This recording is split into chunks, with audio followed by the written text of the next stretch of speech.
Então, boa noite para vocês, né, que estão aí online. Vamos começar a nossa monitoria de patologia clínica.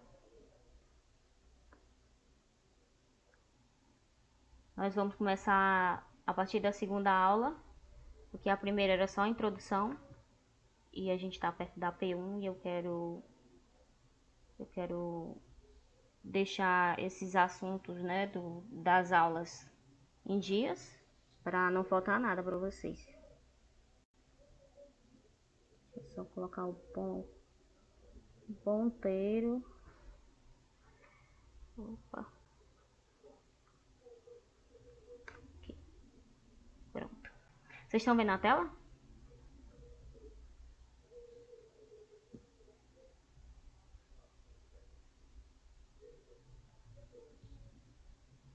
Oi? Tem alguém aí? Tô sim, dá pra ver a tela. Tá passando direitinho, né, as telas? Tá sim. Pronto, tá ótimo. Então, gente, nós vamos falar a partir da segunda aula. Isso aqui cai muito na prova do Glauco, porque é uma parte em que vocês têm que saber demais, que é essas partes de execução de exame. Porque acredito eu que a maioria vai querer clínica, então essa parte, principalmente a pré-analítica, ela requer muito mais do clínico do que o próprio patologista. Então, essa parte pré-analítica também é onde ocorre a maioria dos erros dos exames, certo? 70, 80% dos erros acontece aqui na parte pré-analítica, que diz respeito aos clínicos. Então, ele pega muito pesado nessa parte em relação à armazenagem de amostra, envio de amostra, como é que faz a coleta, enfim, essas coisas ele exige bastante nas provas. Então a gente vai falar aqui na fase pré-analítica, né? Vamos começar na fase pré-analítica, que é a fase do preparo do animal. Então, o preparo do animal, a gente fala também dieta.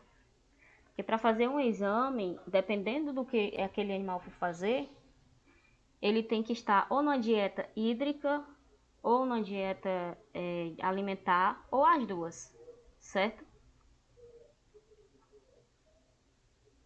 Então, a restrição alimentar ela acontece para a parte do hemograma. O animal tem que estar sem se alimentar por um determinado período de tempo para que ele faça um hemograma e que essa análise seja uma amostra viável, vamos dizer assim. Porém, se ele for fazer uma cirurgia, estou só dando um exemplo de outro tipo de dieta que existe, ele vai ter que fazer um jejum alimentar e hídrico, certo? Por causa da anestesia. Mas para o hemograma, ele precisa só de um jejum alimentar de 8 horas, tá ótimo, certo? Um jejum alimentar de 8 horas. E por que que precisa fazer esse jejum? Por causa disso aí que vocês estão vendo. Vocês estão vendo meu ponteiro, né? Por causa disso aqui que vocês estão vendo, ó. Essa aqui é uma análise de um animal que ficou em jejum e essa daqui é de um animal que se alimentou próximo à coleta do exame, certo? Então, olha o que acontece com o plasma. Ele fica totalmente lipêmico, ele fica turvo, com essa aparência esbranquiçada, leitosa, e isso vai alterar nos meus exames, vai alterar no que eu vou fazer lá no laboratório, certo? Esse se chama amostra lipêmica. E o que é que ela vai fazer? Essa amostra lipêmica ela é muito grossa para passar na máquina. Eu não sei se o Glauco já explicou para vocês como é que a máquina funciona, como é que a máquina consegue ler as células, mas ele passa, né? É um microhematócrito, vamos dizer assim, passa as células enfileiradas e a máquina ela emite um laser, uma luz, uma onda, e ela vai contando as células que vão passando através daquela onda. Só que quando o plasma está muito lipêmico, quando a amostra está desse jeito aqui, a máquina não consegue contar as células, certo? E também tem um risco de entupir a máquina, por causa que ela é muito grossa. Mas, em geral, ela não vai alterar as células em si, mas vai alterar muito a parte do bioquímico, tá bom? Então, aqui somente as horas, né, para o hemograma, uma dieta alimentar de 8 horas, e para a cirurgia tem que fazer uma dieta alimentar e hídrica.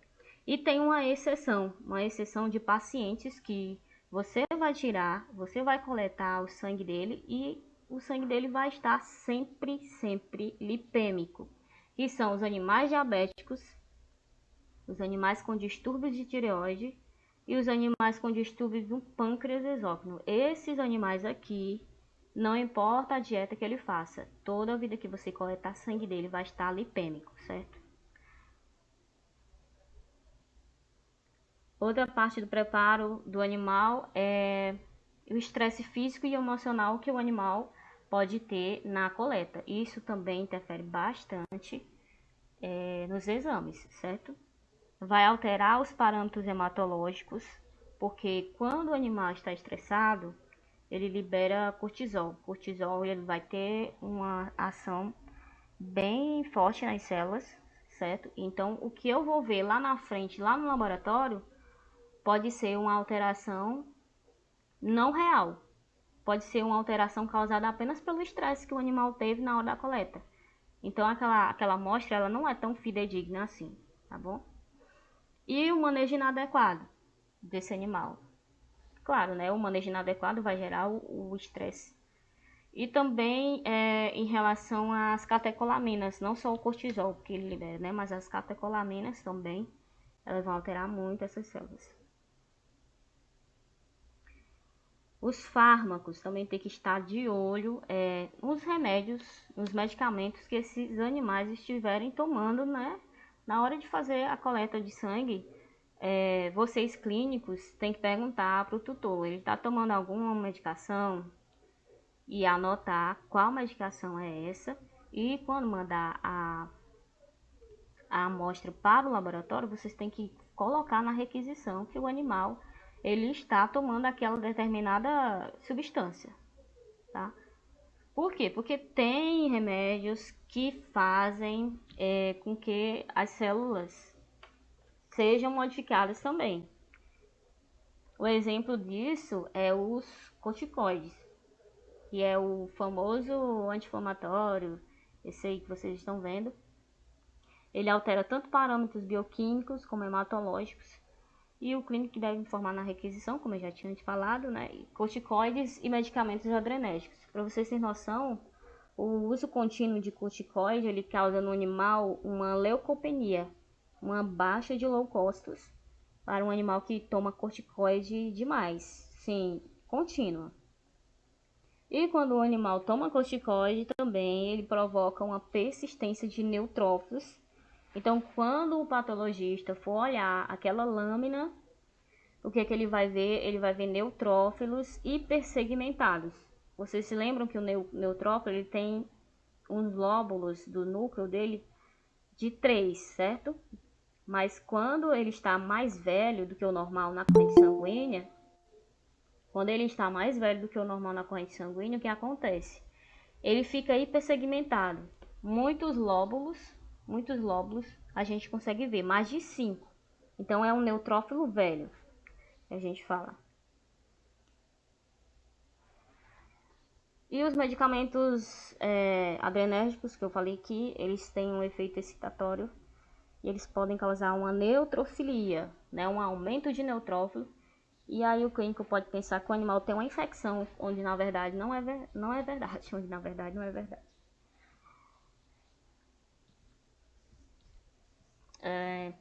Idade do animal, tem que estar também de olho na idade do animal. Por quê, né? Por causa dos filhotes, gente. Por causa dos filhotes.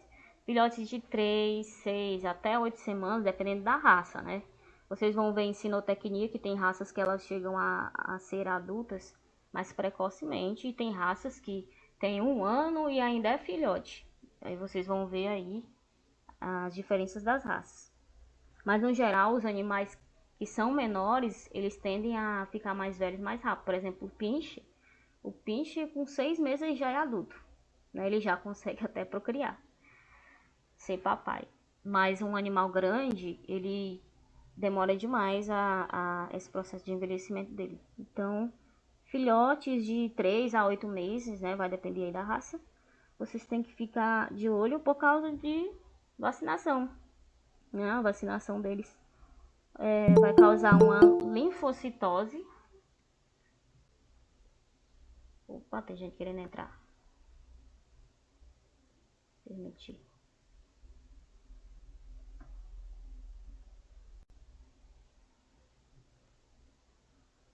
Então, gente, a vacinação dos filhotes vai causar uma linfocitose nesse animal, tá?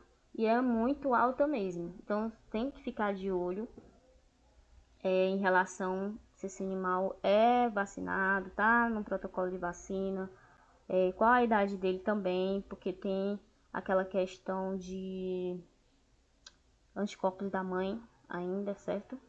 Então, tudo isso causa uma alteração no perfil hematológico. Aqui eu coloquei para vocês. O perfil hematológico se altera em relação à idade do animal. Então tem que ficar sempre de olho nisso aí. A requisição, né? Como é que vocês têm que fazer? Isso aqui o Glaucon pede demais. Tem que fazer a requisição mais detalhada possível, tá? Olha os dados, coloca os dados direitinho, não só do cão, mas do tutor, da clínica, do número dele de atendimento, né? Se a clínica tiver numeração. Qual a natureza da amostra?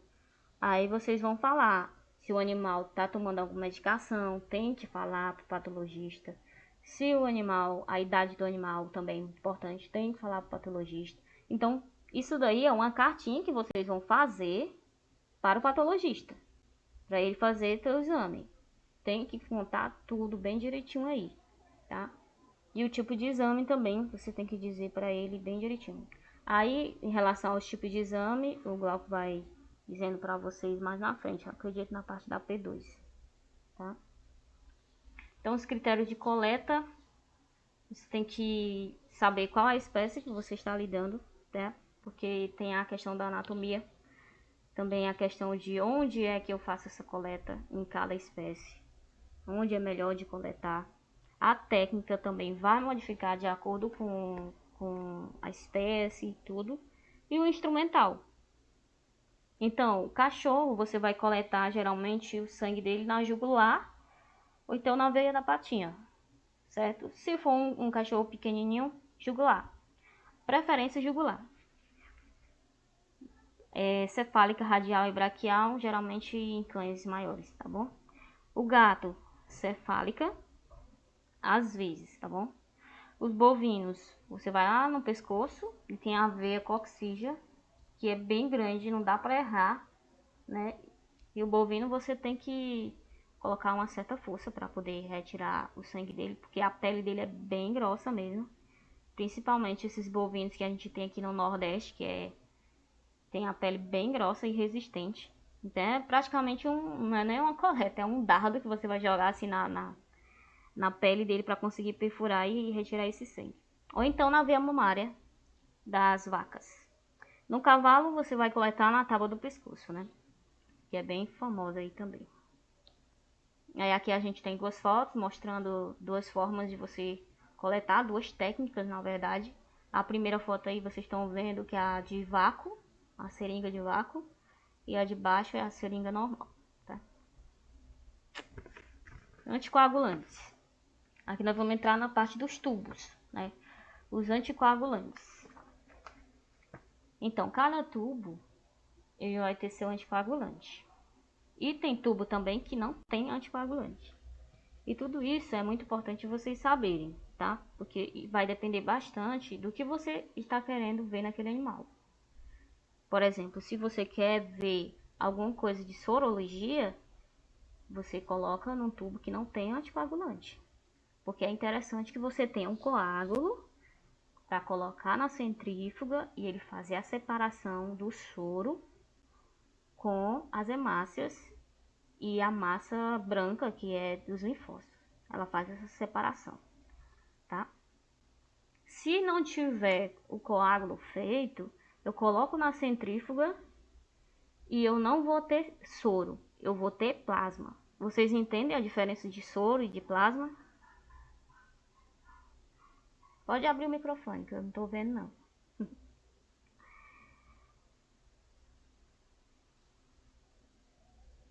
Oi, tem alguém aí? No caso, o soro é para fazer análises bioquímicas, não é isso? Que ela não contém os fatores de coagulação. Isso, essa é a diferença entre eles, os fatores de coagulação. Muito bem. Então, o soro, eu não vou ter mais fatores de coagulação, porque eu tive coágulo, entendeu? Então, aquele coágulo consumiu esses fatores de coagulação. Eu não tenho mais, eu só tenho soro. Quando esses fatores de coagulação não foram utilizados pelas células, não teve coágulo, e eu tenho o sangue com plasma, tá bom? O plasma, ele tem os fatores de coagulação e o soro não. O soro não tem. Essa é a diferença entre eles. E os anticoagulantes, gente, ele é um sal. É uns sais, na verdade. Eles são sais. E vocês entendem a importância deles serem uns sais por causa do equilíbrio osmótico? Ó, coloquei aqui para vocês os tubos e grifei aqui a parte dos ml, né? Cada tubo ele vai exigir uma quantidade de sangue diferente. Então vocês têm que estar bem de olho nisso, porque justamente os anticoagulantes são tipos de sais. E aí, voltando à historinha da osmorregulação, né, do osmótico, o que acontece quando uma célula está em um ambiente muito salino? Acontece o quê? Que a água, ela sempre vai aonde os sais estão. A água sempre vai acompanhar onde os sais estão. A água vai sair da célula. Se você pegar um tubo de amostra, né, para poder coletar, que ele exige 4 ml de sangue e você coloca só 3 ml de sangue, eu coletei só 2 ml para dar graças a Deus porque o animal era uma fera. A análise não vai ser das boas. Por quê? Por causa justamente desse negócio osmótico da célula. Se eu coloco menos sangue aí dentro, a quantidade de anticoagulante que tinha dentro do tubo era para 4 ml e você colocou 2 ml ou 3 ml. Vai ter mais sais fora das células. Vocês concordam comigo? Então a água que está nas células, elas vão sair. O que vai acontecer? A célula vai murchar. Aquelas células que estão lá dentro da amostra, elas vão ficar murchas. Simplesmente. E aí, como é que o patologista vai analisar uma coisa dessa? Né? Respeitar sempre, sempre, sempre os ml que tem no tubo, tá bom? Por causa disso, por causa do equilíbrio osmótico, tá? Então vamos começar aqui com os tubos, né? Tem uns tubos aqui que é o mais famoso, que é o tubo de tampa roxa, que é o EDTA. Mas é importante que você saiba o nome correto dele, que é o ácido etileno diaminotetracético. Esse é o nome que a gente fala EDTA. Esse é o nome dele completo. Esse tubo, ele é o de longe o mais utilizado na clínica, o mais importante, tá? E ele é muito utilizado para hemograma, muito utilizado mesmo. Então, se o Glauco perguntar na prova, qual é um dos tubos mais importantes, aí óbvio que vai estar lá roxo, né? O tubo de tampa roxa, EDTA. Ele é muito utilizado mesmo, tá? E olha aqui, ó, que eu coloquei para vocês. Aqui nesse tubo ele é pedido 2 ml e nesse outro ele é pedido 4 ml. Os tubos eles são quase o mesmo tamanho. Então não tem como você deduzir qual ou que é qual. Você tem que realmente dar uma verificada para ver quantos ml eles precisam. E aí, dependendo do animal que você for coletar, você pega um tubo menor, que exija um pouco sangue, por exemplo, de gato, né? Você pega um tubo que exija menos ml, tá bom? Uma pessoa querendo entrar. Permitir.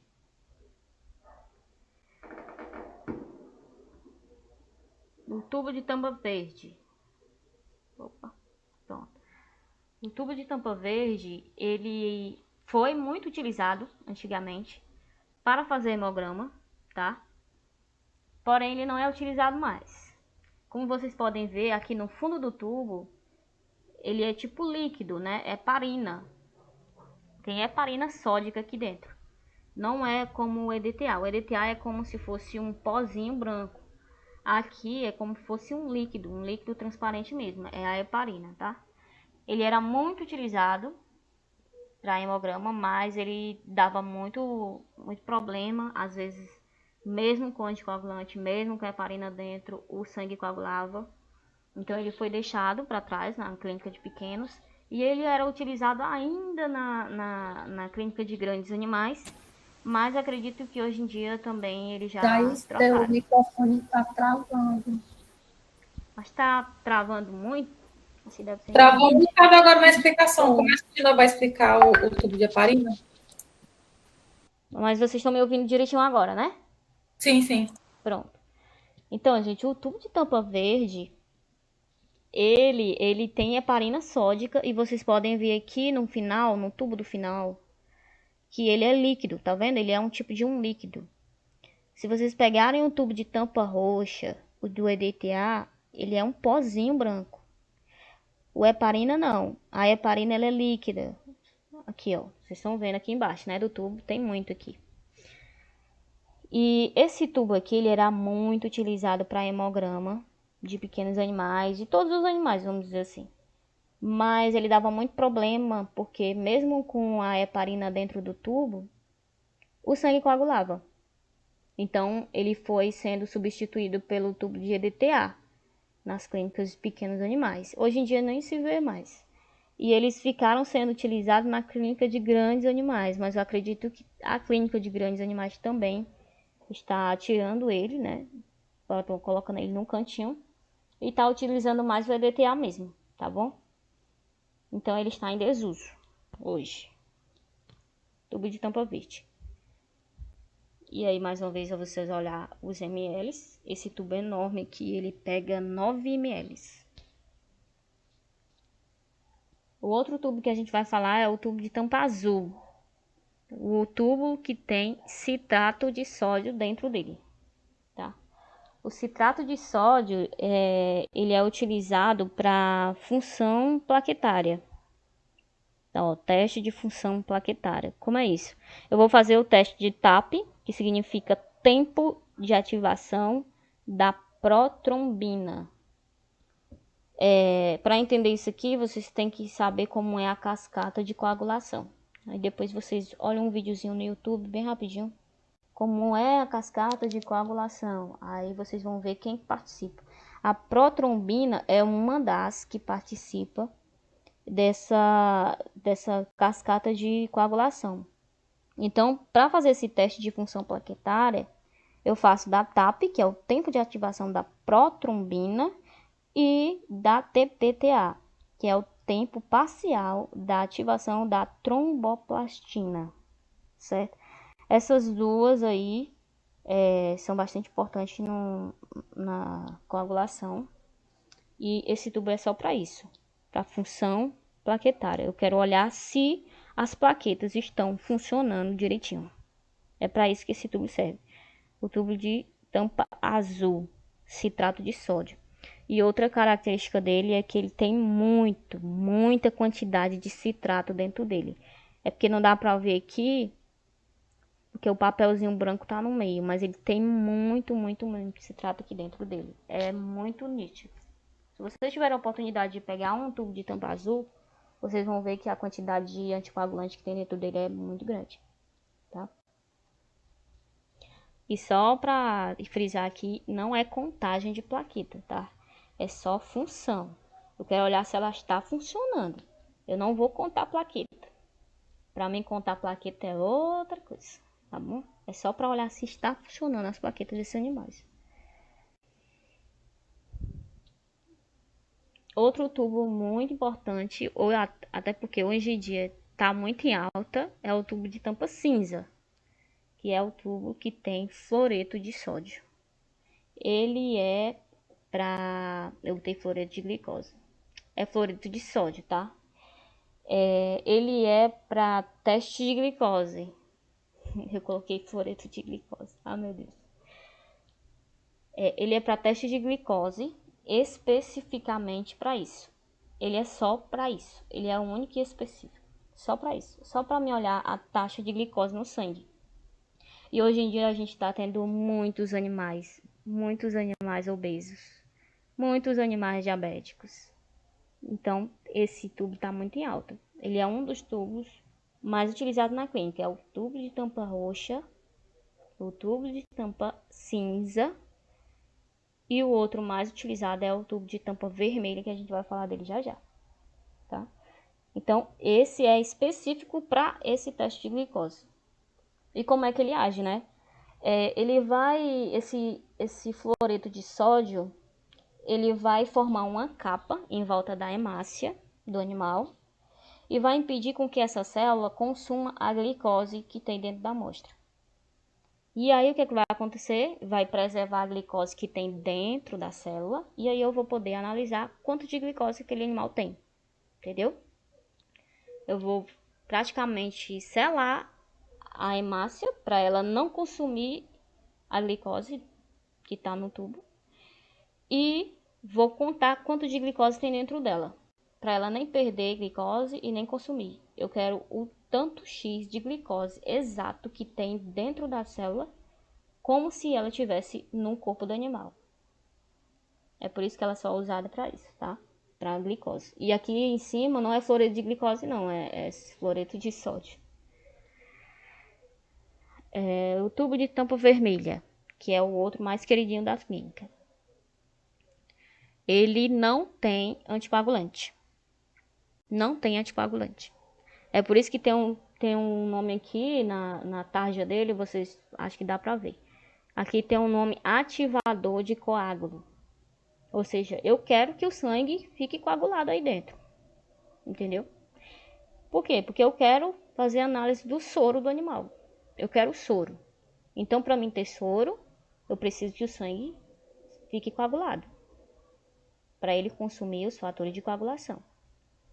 Aquela conversa que a gente teve nesse instante sobre plasma e sobre soro. Então, esse tubo é muito utilizado para fazer sorologia. Muito utilizado para fazer sorologia.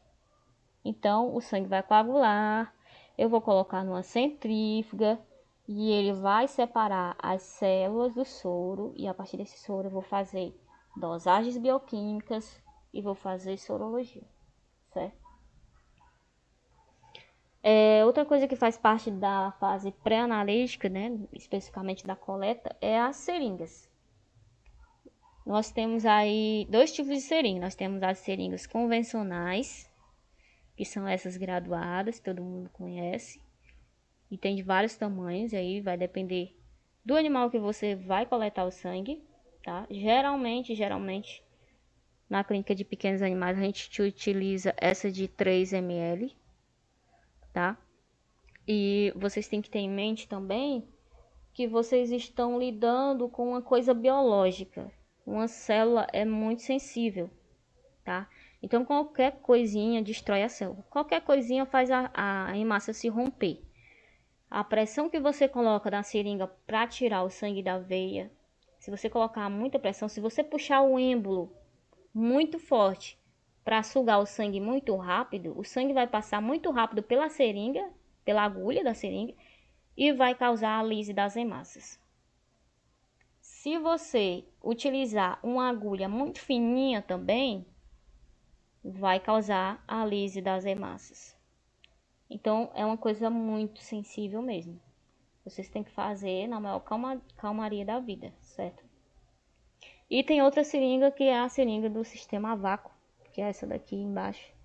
Esse sistema a vácuo, ele é interessante, bem legal, porque você acopla o tubo, né, de amostra ali, e o vácuo que tem dentro desse tubo vai fazer com que ele sugue apenas o tanto determinado que tem no tubo. Ou seja, se o tubo tiver lá dizendo que está pedindo 2 ml, esse vácuo que tem dentro dele vai puxar só 2 ml.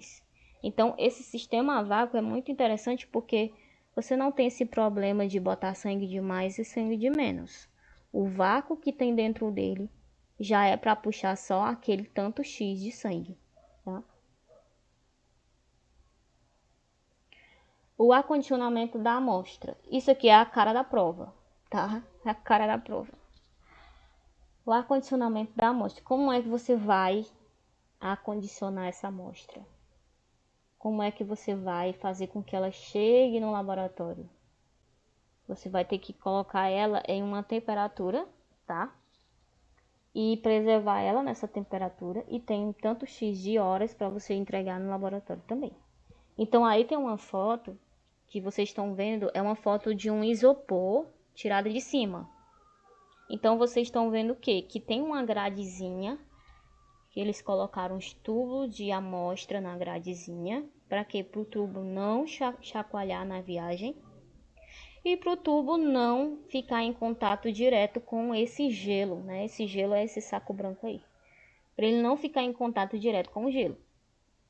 Porque se o vidro do tubo ficar em contato direto com o gelo, aquele sangue que está ali vai congelar. Pelo menos do lado do gelo vai congelar. E o problema do congelamento é o quê? É o descongelamento. Porque na hora que vai descongelar, as hemácias se rompem. Entendeu?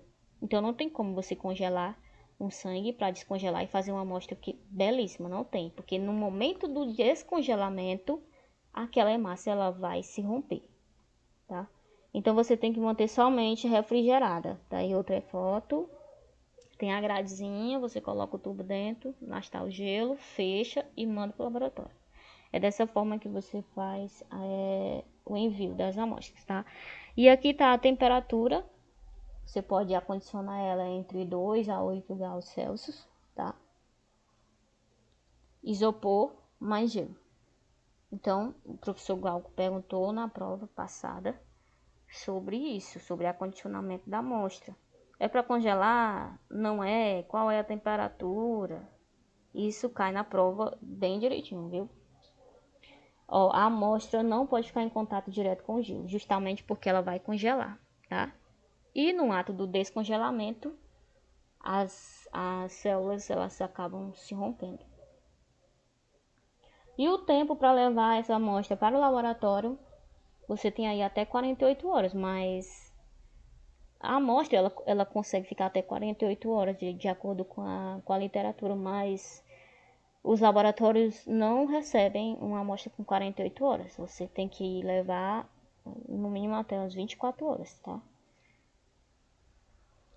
No mínimo não, no máximo até 24 horas. E aqui uma colinha para vocês. Não pode congelar a amostra de sangue, não pode aquecer e não pode chacoalhar. Então é uma coisa muito sensível, tá? Outra coisa da frase pré-analítica é o descarte do material. Você tem que fazer o descarte correto, né? Aí tem essas caixas aí de Descapart que tem nas clínicas aí para colocar os materiais perfurantes, essas coisas, tá bom? E aí chega na fase analítica, né? Se você está numa clínica que tem um processamento de máquinas, né? Tá aqui a máquina aqui. Deixa eu colocar outra. Se você está numa clínica que tem essas máquinas, pode sim fazer as análises.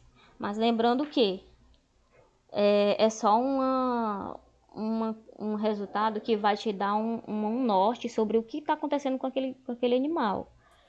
Mas Thaís, você tá tem que... Onde foi que cortou?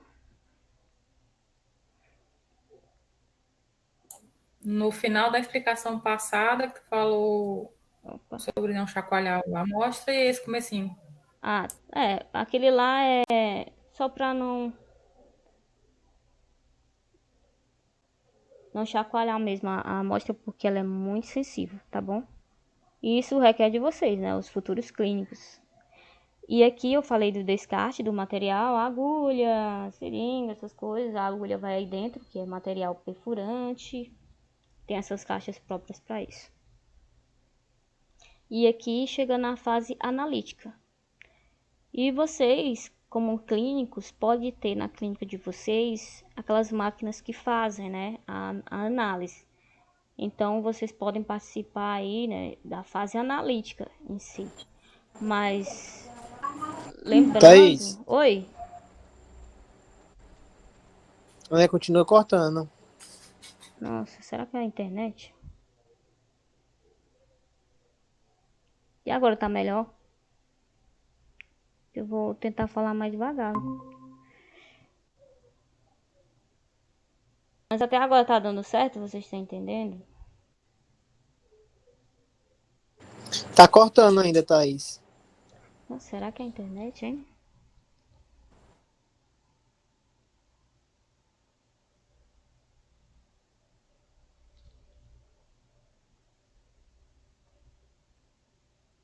Foi eu cair.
Nossa, a internet decidiu cair logo agora. Caramba.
Tá me ouvindo agora?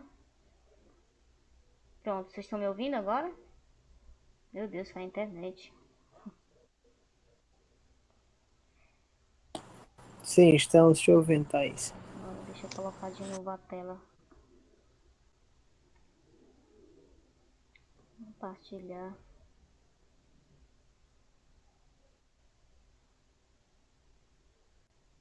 A internet nunca cai, ela cai hoje. Logo hoje.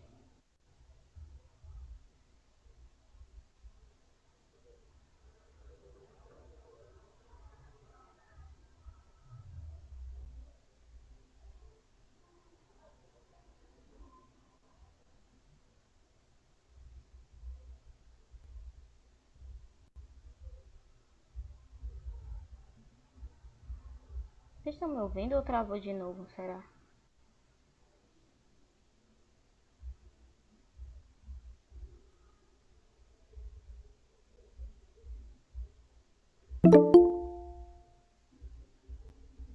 Travou de novo, foi?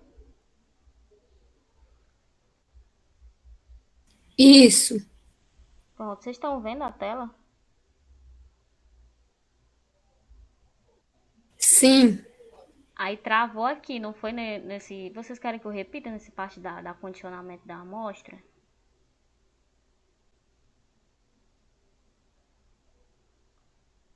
Repete. Vou repetir então, porque é a parte que o Alco mais também ele mais quer dar prova de vocês. Em relação ao condicionamento da amostra, né? Como é que vocês vão enviar essa amostra para o laboratório? Como é que vocês vão acondicionar ela? A temperatura, o que é importante vocês saberem a respeito disso. Então tem uma foto aqui que eu coloquei para vocês, que é uma imagem de um isopor. E é dessa forma que vocês têm que enviar a amostra para o laboratório. Vocês têm que dispor dessa gradezinha que ela é própria para colocar tubos de ensaio. E aí vocês colocam os tubos de ensaio aqui. Para mim continua travando. Pois é, também. Nossa, e agora que eu faço? Deixa eu apagar essas coisas aqui. Vou tirar isso aqui daqui. Isso aqui tá muito pesado.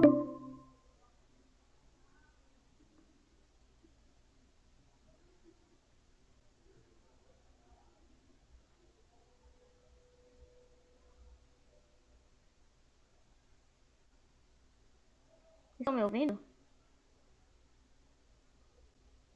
Agora Thaís, sim. agora tá dando pra ouvir. É porque eu acho que tinha muita coisa aberta. Agora vai dar certo, em nome de Jesus. Sim, gente, o acondicionamento da amostra. Vocês têm que saber como enviar essa amostra para o laboratório, certo? E aí tem essas duas imagenzinhas, que é como vocês têm que levar essa amostra da forma correta para o laboratório. É o isopor com esse gelo aí. Pode ser aquele outro gelo? Pode, mas o importante é que não esteja em contato direto com o tubo, tá? Um tubo de ensaio. Porque se ele estiver em contato direto com o gelo, essa amostra vai congelar. E o problema da amostra congelada é nada. O problema é só o descongelamento. Porque no momento do descongelamento, aí sim, aí as hemácias elas sofrem lise, elas são destruídas, tá? Um processo de descongelamento. Então, a temperatura que vocês têm que acondicionar, temperatura de 2 a 8 graus Celsius, tá? Isopor com gelo para manter essa temperatura. E aí, a amostra não pode ficar em contato direto com o gelo, que eu já tinha falado. E o tempo para levar para o laboratório, a literatura fala de 48 horas. Porém, os laboratórios não aceitam, né? Então, você tem que levar no máximo até 24 horas, tá? Essa amostra para o laboratório.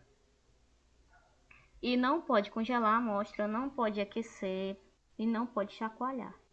É por isso que tem essa gradezinha aí pro tubo de ensaio também não ficar dançando dentro do isopor, tá bom?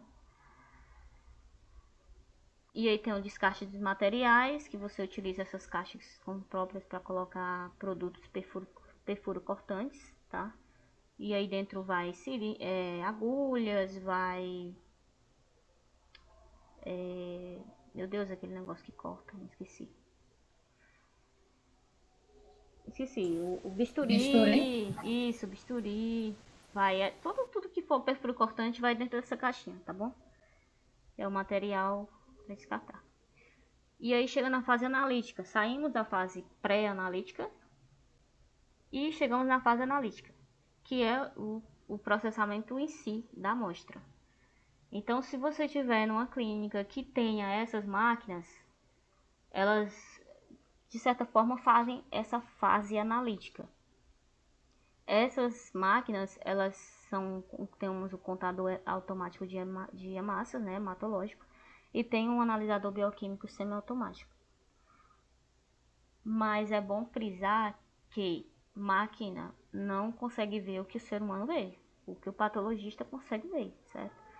Por exemplo, essa máquina aí de contador, ela está programada para ler células com núcleo, como leucócitos, e células sem núcleo, como hemácias. Ela está programada para ler dessa forma. E se você tiver coletado um sangue de uma ave, como todo mundo sabe, uma ave, a hemácia dela tem núcleo, né? E aí? Essa máquina vai ler a hemácia como se fosse um leucócito. Entendeu? É muito importante você levar no patologista também. Por quê? Porque ele vai ver a morfologia dessa célula. Aí você tem a quantidade, ok. Mas e aí? Como é que tá essas hemácias? Tá grande? Tá pequena? Elas estão com um formato diferente? Como é que tá esses leucócitos, né? Eles estão com desvio à direita ou desvio à esquerda? Estão mais jovens? Estão mais velhos na corrente sanguínea? Tudo isso é patologista, mas se a clínica tiver essas máquinas e fizer o exame lá na hora, também é muito importante, porque você tem um resultado ali na hora, enquanto o seu cliente, né, o cachorro, o animal, o que for, ainda está lá na clínica. Então você tem essa noção do que está acontecendo com o animal. Mas a visão geral mesmo, completa, você só vai ter quando envia para o patologista, certo? E essa máquina aqui, ela é um semi-automatizado, por quê? Porque você vai ter que fazer todo o processo de centrifugação primeiro, para poder conseguir extrair o soro, e aí você pega e coloca o soro dentro dessa máquina, tá? Então é semi-automatizado por causa disso, porque você vai fazer o primeiro processo manual. E aí chega a fase pós-analítica, né? Que é o processamento do laudo. E aí, patologista que faz isso, tá bom? E essa aí foi a nossa aula de hoje. Não é aula não, né? A monitoria. Foi sobre a aula 2 que o professor deu. E aqui eu tenho o cronograma dele. Então, a primeira aula foi aquele Kahoot que eu disponibilizei para vocês. Mas eu vou fazer um videozinho explicando cada pergunta, explicando cada resposta. E vou mandar lá no grupo, tá? Essa aula 2 a gente acabou de fazer. E essa aula 3 vocês tiveram uma visita no laboratório. O que vocês fizeram lá no laboratório? Vocês foram Ele fazer... mostrou a aparelhagem, disse como é que funcionava a rotina e como é que fazia a observação da lâmina no microscópio. Show de bola. Vocês tiveram mais coisa do que a gente no semestre passado. Então, na próxima monitoria, na próxima semana, a gente já vai entrar no fogo cruzado, né? A gente vai entrar no hemograma, que é onde eu quero que vocês realmente entendam de verdade das coisas, tá? Ô, Thaís, eu tinha colocado no chat o que é que tem que fazer no Kahoot para a gente poder acessar e fazer na hora da monitoria. É porque tu provavelmente deixou marcado com visibilidade pública. Não, sim, era pra ter feito antes mesmo. Ah, tá. É porque ele não é da aula 2, ele é da aula 1. Entendeu? Mas vocês querem que eu faça um sobre essa aula 2, sobre a fase pré-analítica, analítica? Eu faço. Mando lá pra fixar mais ainda na mente de vocês. Tá? E daí eu coloquei o grupo de WhatsApp para quem ainda não tem, Kahoot, atividade de fixação. Vou bolar uma atividade para vocês e colocar lá também em PDF para vocês responderem, tá? É muito importante vocês entenderem também a função de cada célula, para quando chegar no hemograma vocês entenderem. Isso é mais imunologia, né? Você pegar, saber o que é que um neutrófilo faz, o que é que um eosinófilo faz. Então, é bom vocês relembrar tudo isso também. O eosinófilo, do neutrófilo, monócito, linfócito, tudo direitinho. Para quando chegar lá no hemograma, você entender por que aquele tá aumentado, o que é que ele faz, entendeu? Qual é a função dele no corpo. E aí vai ficar mais lógico vocês entenderem o hemograma. Mas eu vou trazer para vocês também alguma coisa sobre isso, tá? Então é só isso, gente, a monitoria de hoje. Eu tô gravando ela. Eu acho que ainda tá gravando. E vou disponibilizar a gravação também. Tá?